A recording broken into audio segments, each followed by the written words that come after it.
हरिओम. चिंतन प्रवचन क्रमांक 16. आसक्ती भाग 1. श्रीमद भगवद्गीतेचा किंवा एकूणच अध्यात्माचा सर्वसार उपदेश जर एकाच शब्दात सांगायचा असेल तर तो शब्द आहे आसक्ती. रणांगणावर भगवंत श्रीने अर्जुनाला अनेक प्रकारे आसक्ती सोडायचा, आसक्तीचा त्याग करायचा, अनासक्त व्हायचा उपदेश केला आहे. काम, क्रोध, मोह, मद, मत्सर, माया, अहंकार हे सप्तरिपू आपल्याला या भवसागरामध्ये जन्मभर अडकवून ठेवायला बरेचसे नव्हे तर मी तर असे म्हणतो की सर्वस्व कारण आहेत. आपण स्वशोध यामध्ये कामना, वासना यांचे चिंतन केले आणि या सर्वाला प्रामुख्याने मन कारणीभूत आहे हे पाहिले. तसेच स्वउद्धार यामध्येही आपण चिंतन केले की यामधून फक्त आपणच आपल्याला बाहेर काढू शकतो. यासाठी आपल्याला अन्य कोणीही मदत करू शकत नाही. म्हणून आपण कोण आहोत, येथे कसे आलो, कशासाठी आलो हे उमजण्यासाठी आत्मपरब्रह्म पुरुषोत्तम आणि आपण स्वतः त्याचाच असलेला अंशात्मा यांचा परिचय करून घेतला. यामधून आपण आत्मपरब्रह्माचा अंश आहोत हा स्वबोध करून घेतला. या योगे मुक्तीसाठी आवश्यक अशा स्वतेजाचा शोध कसा घ्यायचा हेही आपण जाणून घेतले आणि अशा प्रकारे अंतिम आत्मयात्रेची वैचारिक पायाभरणी आपण आता केलेली आहे. हे सर्व साध्य होण्यासाठी आशेची बाळे असलेले सप्तरिपू आपल्याला निष्प्रभ करावे लागतात. हे सप्तरिपू सुप्तपणे आसक्ती सभोवती पिंगा घालत असतात. आसक्ती हे त्या चेटकिणीचे, आशेचे हुकमी हत्यार आहे. या हत्याराची धार म्हणजे हे असे रिपू उद्भवतात. एकम तत् विप्रा बहुधा वदंती. ही एकल असलेली आसक्तीच भिन्न भिन्न रिपू म्हणून सांगितले जाते. हे निष्प्रभ करण्यासाठी त्यामागील जी आसक्ती आहे ती निकामी होणे आवश्यक आहे. त्या योगे एकसाधे सबसाधे या उक्तीप्रमाणे सप्तरिपूंपासून आपली सुटका होते. आपली आत्मयात्रा सुकर, सुलभ, सुविध होते. यासाठी या चिंतनामध्ये आपण आसक्ती सविस्तर समजून घेऊ. प्रथम आपण आसक्ती म्हणजे काय ते समजून घेऊ. त्या भिकाऱ्याची बोधकथा आपल्या सर्वांना माहीत आहे. त्याची दया येऊन देव प्रगट झाला आणि त्याला देवाने विचारले, मी तुला काय देऊ? भिकारी म्हणाला, मला सोन्याच्या मोहरा दे. देव म्हणाला, ठीक आहे, परंतु एक अट लक्षात ठेव, या मोहरा जर जमिनीवर पडल्या तर त्याची माती होईल. भिकाराने त्याची जीर्ण झालेली झोळी पुढे केली. देवाने काही मोहरा झोळीत टाकल्या. त्याबरोबर भिकारी म्हणाला, आणखी दे. देवाने आणखी मोहरा झोळीत टाकल्या. त्याबरोबर भिकारी म्हणाला, आणखी दे. देवाने आणखी मोहरा झोळीत टाकल्या. असे करता करता ती जीर्ण झालेली झोळी फाटली आणि सर्व मोहरा जमिनीवर पडून त्यांची माती झाली. या बोधकथेचे तात्पर्य असे आहे की माती होणाऱ्या मोहरा अस्तित्वात नसतात किंवा सोन्याच्या मोहरा मातीमोल असतात. तरीही भिकाऱ्याला त्यांची आसक्ती झाली. त्या भ्रामक, मिथ्या, काल्पनिक, अशाश्वत आहेत हे लक्षात यायला हवे. देवाकडे मागायचे तर ते सत्य, शाश्वत, सदा आनंद देणारे म्हणजे देवालाच प्राप्त करणारे असावे. याचा पोच असायला हवा. देव मिळाला की आणखी काही मिळवायचे शिल्लक असत नाही. परंतु आसक्तीमुळे आपण अंध होतो आणि अशाश्वताच्या मागे भरकटतो. आसक्ती म्हणजे नसलेल्या गोष्टीची किंवा आपल्यासाठी अप्राप्य असलेल्याची इच्छा, अपेक्षा, लालच करणे. सदसत विवेकबुद्धी हरवून जे नाही त्याचा हव्यास बाळगणे म्हणजे आसक्ती. आसक्ती आपली आपण उत्पन्न होते. ती आपल्यामध्ये प्रवेश करते, परंतु ती आपणहून निघून मात्र जात नाही. आपण तिचे शिकार होतो. यामुळे तिचा स्वभाव असलेल्या मनाजवळ हिचा घरोबा कायम स्वरूपी होतो. आसक्ती या शब्दाची व्युत्पत्ती फोड करून तिला शब्दालंकार परिधान करून आसक्ती याचा अर्थ वेगळ्या प्रकारे सांगितला जातो. आ म्हणजे येणे, सक्ती म्हणजे सकती म्हणजे शकणे. यावरून आसक्ती म्हणजे जी येऊ शकते परंतु जाऊ शकत नाही तिला आसक्ती असे म्हणतात. अर्थात हा गमतीचा भाग आहे तो सोडून द्यायचा, परंतु यामधून आपण आसक्ती समजून घ्यायची.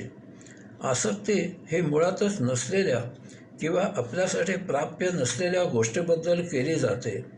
ती अध्याहृत सूक्ष्म अदृश्य आहे. यामुळे तिला निष्प्रभ करणे महाकठीण जिकिरीचे असते.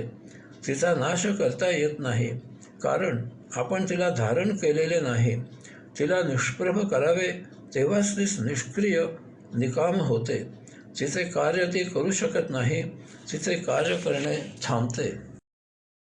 नकारात्मक आसक्ती म्हणजे आपल्याला भगवंत श्रीने जे दिलेले नाही याचा अर्थ जे आपल्या संचितात नाही या भगवंत श्रींच्या इच्छेचा अव्हेर करून आपले जीवन समाधानाने न जगता जे नाही ते मिळावे म्हणून प्रयत्न करणे म्हणजे आसक्ती. यामुळे आपल्याला सकारात्मक उपाय करून आसक्तीला एका बाजूला उपेक्षित म्हणून दुर्लक्षित करून ठेवावी लागते. दुर्दैवाने जर आपली गाठ वात्रटाजवळ पडली तर त्याला टक्कर देऊन काही उपयोग होत नाही. त्याला दूर न करता जवळच ठेवून त्याच्याशी संबंध येऊ न देण्याची दक्षता घ्यायची. हे कौशल्य आपण साध्य करायचे. वात्रटासाठी हे असे इतकेच आपण करू शकतो. आसक्तीच्या बाबतीतही आपण हे असे कौशल्य अंगी रुजवून तिला दूर ठेवू शकतो. प्रत्येकाला निसर्गतःच स्वातंत्र्य अत्यंत प्रिय आहे. हा प्रत्येकाचा स्थायी स्वभाव आहे. कोणीही कोणाचा मालक आणि नोकर असू शकत नाही, परंतु बळजबरीने लालच दाखवून नाटक करून मालकी प्रस्थापित केली जाते. आसक्तीची हौस पुरविली जाते. तो समोरचाही अपरिहार्यतेमुळे नाईलाजाने गुलामी स्वीकारतो, परंतु गुलामी झुगारायची संधी शोधत असतो. पोपटाला त्याच्या स्वातंत्र्यावर घाला घालून पिंजऱ्यात बंदिस्त केले जाते. त्याला नियमितपणे पेरू, मिरच्या, डाळिंब, दाणा, पाणी वगैरे दिले जाते. पिंजऱ्यावर पाणी मारून आंघोळ घातली जाते. तो बिचारा हे पारतंत्र्य नाईलाजाने स्वीकारतो. या जबरदस्तीच्या अन्न, पाणी, संरक्षण, आंघोळ इत्यादीच्या निषेधार्थ काहीतरी किरकिर करत असतो. हा पोपट आपण पकडून पिंजऱ्यात बंदिस्त केले आहे. हा आता आपल्या मालकीचा आहे अशा आविर्भावात मालकीण या त्याच्या ओरडण्याला बिठू बिठू असे समजत असते. त्याच्या विव्हळण्याचा अर्थ स्वतःच्या सोयीने लावत असते. आजूबाजूच्यांना तसे सांगून हैराण करते.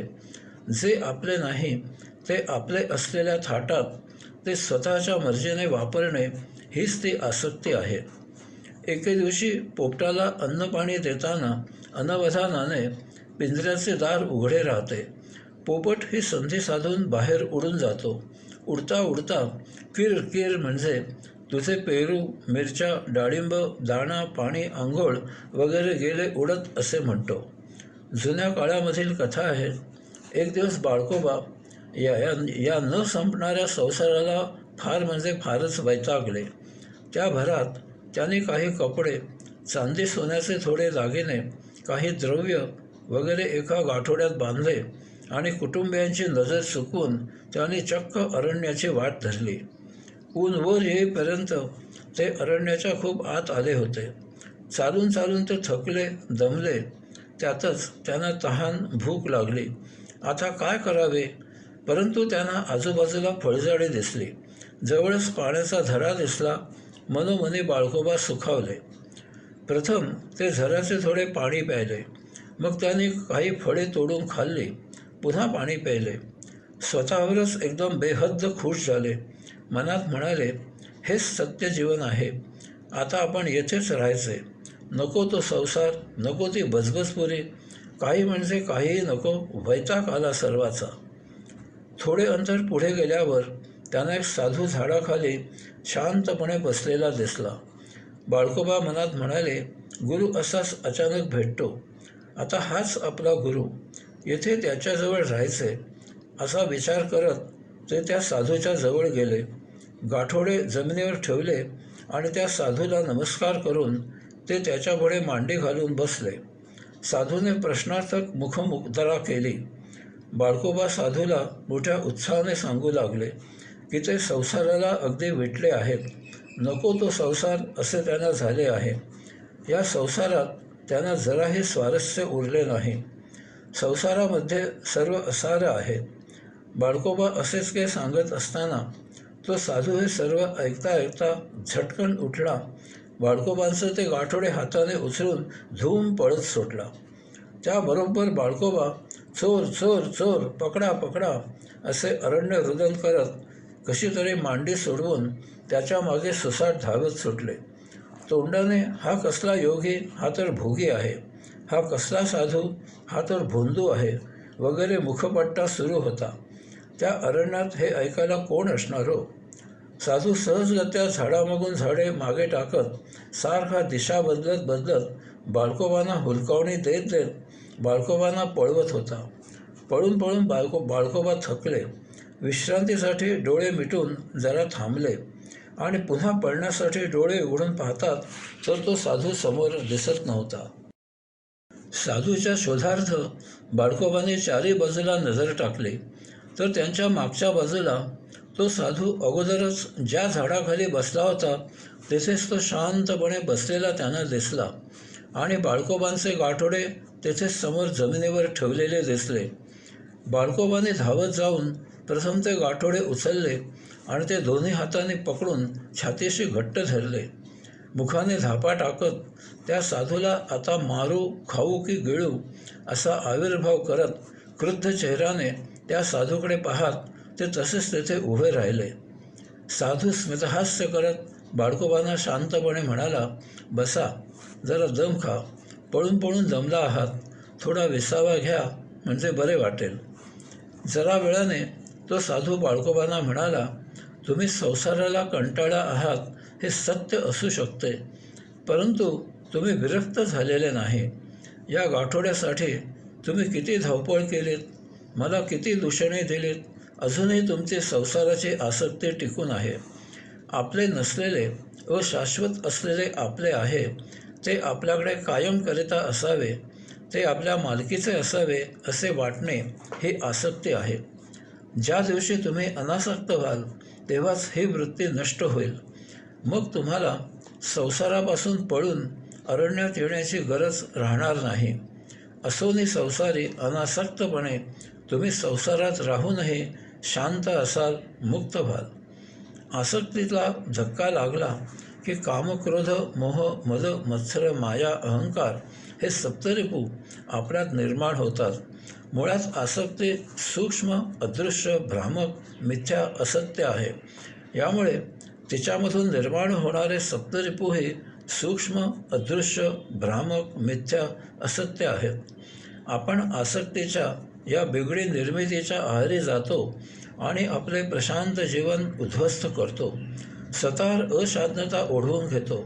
यास्तव हे सप्तरिपू समजून घेऊन त्यांची आसक्ती कशी सोडवावी हे जाणून घेणे आपल्यासाठी आवश्यक आहे. सप्तरिपूंचे शमन होण्यासाठी आपण इतरांवर अवलंबून असतो. यामुळे आपण स्वयंभूपणे सप्तरिपूंचे शमन करू शकत नाही. यासाठी अन्य कोणाचे तरी सहकार्य आवश्यक असते. उदाहरणार्थ अन्न, वस्त्र, निवारा इत्यादी अशा जडवस्तूंच्या कामना वासना यासाठी शेतकरी, कारागीर, कामगार, दुकानदार यांच्यावर आपण अवलंबून असतो. सूक्ष्म कामना वासना यासाठी इतर कोणाचे तरी सहकार्य आपल्याला असावे लागते. उदाहरणार्थ वात्सल्यासाठी अपत्याची गरज असते, स्नेहासाठी मित्र असावा लागतो, मौज करायला बरोबर कोणीतरी असावा लागतो. यामुळे सप्तरिपू उद्भवतात. कारण आपल्या प्रत्येक कामना वासना यासाठी प्रत्येक ठिकाणी प्रत्येक वेळी आपल्याला पाहिजे त्याप्रमाणे आपल्याला इतर कोणाचे सहकार्य मिळेलच असे नाही. याची कारणे अनेक असू शकतात, परंतु याचा परिणाम सप्तरिपू निर्माण होण्यात होतो. प्रत्येकाची मानसिकता, वैचारिकता, बौद्धिकता, देहयष्टी, स्वभाव आवड निवड भिन्न असते. याप्रमाणे प्रत्येकाचा स्वभाव असतो. त्याप्रमाणे प्रत्येकजण वेगवेगळ्या मतप्रवाहाप्रमाणे जगत असतो. यातच उचापतखोर मन प्रभावी होते. ते आपल्यावर स्वार होते आणि ते आपल्याला अमुक्त ठेवण्यासाठी अनावश्यक संचितात नसलेले उपभोग घ्यायला सतत उद्युक्त करते. कारण जर आपण मुक्त झालो तर तो मनाचा मृत्यू असतो. म्हणून आपण अमुक्त राहण्यासाठी मन प्रयत्नशील असते. आता आपण एक एक रिपू पुढील काही प्रवचनांमधून जाणून घेऊ. हरिओम.